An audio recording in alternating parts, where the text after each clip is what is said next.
Administration officials announcing today that the cap for those living in emergency shelter will most likely be reached this week. And today, the state announced a new initiative that is trying to help those who won't receive emergency housing.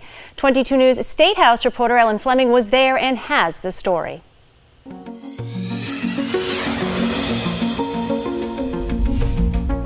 As we begin to enter a new phase in the migrant crisis, the administration announced today that the state is partnering with the United Way of Massachusetts Bay.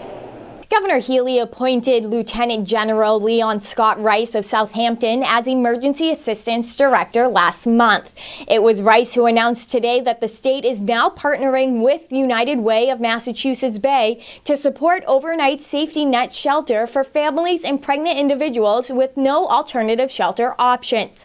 As of late yesterday, there were 7,439 families in emergency shelter, and the cap on occupancy is 7,500 families. After which families will be triaged based on needs and placed on a waiting list.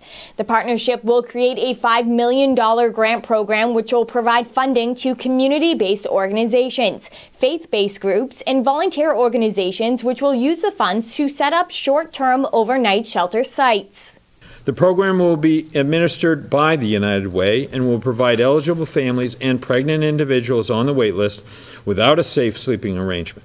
Once the grant application is up later this week, we hope that community-based organizations will take deep advantage of this financial assistance available to them to offer temporary shelter for our shelter system. On top of the grant opportunity, Rice called on the federal government to address the federal issues and to provide large-scale overflow sites for families on the waiting list.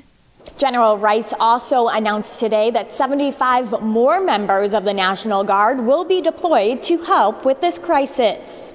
Working for you at the State House in Boston, Ellen Fleming, 22 News.